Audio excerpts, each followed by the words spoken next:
পার্টির, মানে পুরো ক্রিশ্চিয়ান ওয়েডিং টাইপের। এটা অ্যাকচুয়ালি ক্রিশ্চিয়ান, আমি বলছি গল্পটা, ঠিক আছে? তো মানে উইক্কা হচ্ছে অনেক আগে, মানে যেরকম আমাদের হিন্দুইজম পুরনো ওরকম উইক্কাও খুব পুরনো। মানে এটা হচ্ছে মেয়েদের রিলিজিয়ন ছিল। এবার তখনকার দিনে মেয়েরা তো মেয়েদেরকে বেরোতে দিত না, তো এরা নিজেরা প্র্যাকটিস করতো, ওরা মানে নেচারকে পুজো করতো, ঠিক আছে? এবার এইসবে মানে ওখানকার যে চার্চ ছিল, মানে ক্রিশ্চিয়ান চার্চ, তো ওরা তখন দেখে যে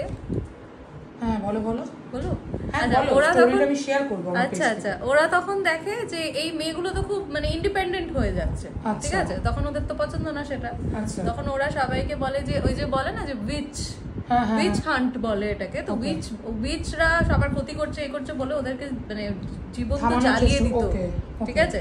তো এইটা ছিল ওদের গল্প, খুব ট্র্যাজিক। মানে এবার তারপরে তো ল পাস হয় যে না এইভাবে উইচ বলে কাউকে জ্বালানো যাবে না, এইসব হয়। কিন্তু ওরা কি করে, ওরা উইক্কার যে ট্রেডিশন গুলো ছিল না, ওগুলোকে ওরা ক্রিশ্চিয়ানিটির মধ্যে অ্যাড করে দেয়। এই যে আমরা 25 ডিসেম্বরে মানে ইয়ে করি না, জিসাস ক্রাইস্টের বার্থডে, বাট অ্যাকচুয়ালি সেটা কিন্তু কোথাও নেই।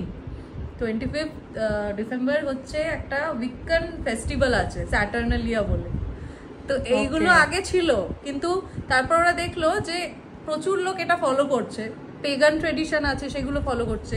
এবার এদেরকে যদি ক্রিশ্চিয়ানিটিতে আনতে হয় তাহলে তো ওদেরটাও কিছুটা রাখতে হবে, সেই জন্য ওরা ওই ডেট গুলোতে ওদের ফেস্টিভ্যাল গুলো ইনক্লুড করে দিয়েছে। হ্যাঁ, 25 ডিসেম্বর যে ক্রিশ্চিয়ান হিন্দুদের মানে ওটা অ্যাকচুয়ালি এটা রিয়েল নয়। মানে রিয়েল বলতে এটা কোথাও আমরা মানে প্রুফ নেই যে উনি ওই দিনকে জন্মেছে, ঠিক আছে? এটা কিন্তু প্রুফ নেই।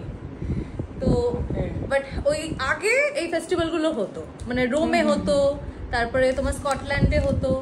ওই টাইমে অনেক রকম ফেস্টিভ্যাল আছে, উইক্কার আছে, তারপর পেগান রিলিজিয়ান আর একটা এই ধরনেরই ওদের আছে, কিন্তু ওরা চাইছিল যে সবাই ক্রিশ্চিয়ান হয়ে যায়।